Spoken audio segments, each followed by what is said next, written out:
ये कहानी पुराने समय की है। मंदिर के एक पुजारी को रामू बहुत ही पसंद था। रामू हर रोज मंदिर की सफाई करता था और मंदिर में राधा कृष्णा की मूर्ति को हर रोज नहलाकर कपड़े पहनाता था। रामू को भगवान पर बहुत विश्वास था।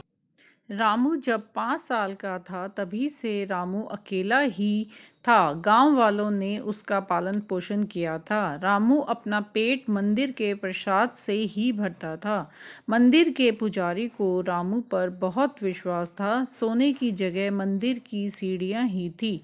रामू हर रात मंदिर में ही सोया करता था और वहीं पर ही रहता था। उसी गांव में एक प्रधान थे जो मंदिर में रोज पूजा करने जाते हैं और मंदिर की सारी जरूरत को देखना भी प्रधान का काम था। प्रधान जी मंदिर में सभी सामान और आयोजन का भी प्रबंध करते थे। राधा कृष्ण की मूर्तियों पर सोने का हार भी प्रधान जी ने ही चढ़ाया था और उनको गांव वाले बहुत मानते थे। एक रात को जब रामू सोया हुआ था तो बहुत ही तेज आंधी चल रही थी। आंधी की हवा इतनी तेज थी कि कुछ भी दिखाई नहीं दे रहा था। तेज हवा के कारण सोने से बना हुआ हार जो राधा कृष्ण पर चढ़ा हुआ था टूटकर वहीं पीछे की ओर गिर गया और जहां पर कुछ जगह बनी थी वहां पर छुप गया। सुबह हुई और फिर रामू ने पानी से पूरा मंदिर को धोया और साफ किया। सभी लोग धीरे धीरे मंदिर में पूजा करने के लिए आए और प्रधान जी भी आए तो उनकी नजर मूर्तियों पर पड़ी और देखा सोने का हार वहां पर नहीं था। यह देखकर मंदिर के पुजारी को बुलाया गया और पूछा कि हार कहाँ पर है। इस पर पुजारी ने कहा कि उन्हें इस बारे में कुछ पता नहीं है और कहा कि रामू ही पूरी रात यहाँ पर रहता है, शायद उसे पता होगा। फिर रामू को बुलाया गया और पूछा गया कि हार कहाँ पर है। इस पर रामू ने कहा कि इस बारे में मुझे नहीं पता। पुजारी ने कहा कि हाँ, शायद हार चोरी हो गया है।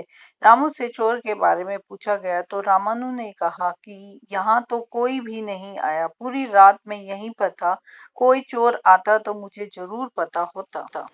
जब किसी भी नतीजे पर कोई नहीं पहुंचा तो सभी को शक रामू पर ही गया और प्रधान ने कहा कि अगर तुम हार नहीं देते हो तो तुम्हें 50 कोड़े की सजा दी जाएगी। पर रामू ने कहा कि उसे हार के बारे में कुछ नहीं पता है।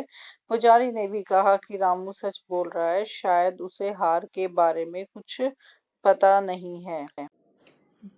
पर प्रधान जी को विश्वास नहीं था, इसलिए रामू को 50 कोड़े लगाए गए और उसे गांव से निकाल दिया गया। फिर रामू वहां से चला गया और रास्ते में यही सोच रहा था, जिस भगवान की पूजा उसने दिन रात की उसकी वजह से आज उसे सब चोर समझ रहे हैं। जब रामू जा रहा था तो वह एक गांव में पहुंचा।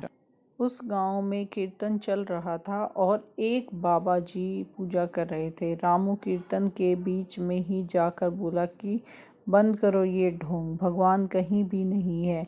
इस बात पर सभी को गुस्सा आया और सभी लोग उसे पीटने लगे। यह सब देख साधु बाबा ने कहा कि रुक जाओ, ऐसे मत पीटो। पर बाबा जी ये नास्तिक है और भगवान को नहीं मानता है। जब रामू से बाबा जी ने पूछा कि तुम ये सब क्यों कह रहे हो, इस पर सारी बात रामू ने बता दी और बाबा जी से कहा कि भगवान सभी की परीक्षा लेते हैं और वो अपने भक्तों को हमेशा खुश देखना चाहते हैं। इसमें भी कोई राज होगा जो तुम्हारे साथ ऐसा कुछ हुआ है। तुम भगवान से नाराज मत होना जो तुम्हारे साथ हमेशा से हैं।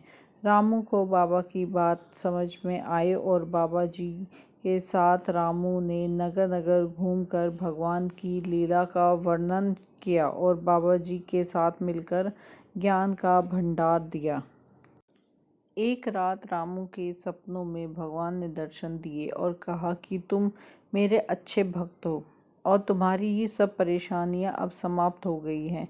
धीरे धीरे रामू एक बड़ा आदमी बन गया और रामानु ने अब उस गांव में स्कूल बनवाए और रोजगार का भी इंतजाम करवाया। और एक दिन रामू अपने गांव में गया और उसी मंदिर में जाकर रामू ने पूजा की। पुजारी ने जब रामू को देखा तो उनकी आंखों में आंसू आ गए और पुजारी ने बताया कि वो हार कुछ दिन बाद मिल गया और प्रधान जी को अपनी गलती का एहसास हुआ। इस पर रामू ने कहा कि ये सब तो भगवान की लीला है, हम लोग इसमें कुछ नहीं कर सकते हैं, सब उनकी मर्जी से होता है। कुछ देर बाद प्रधान जी भी वहाँ आ गए और रामू के पैरों को छूकर माफ़ी मांगी और कहा कि उनसे गलती हो गई है। फिर रामू ने कहा कि इसमें उनकी क्या गलती है और माफ़ कर दिया। फिर प्रधान जी ने अपनी लड़की की शादी रामू से कर दी और फिर रामू सभी जगह जगह जाकर भजन कीर्तन करता था और भगवान की लीला में डूबा रहता था। दोस्तों, भगवान पर हमेशा विश्वास रखो, वो हमेशा आपके साथ हैं।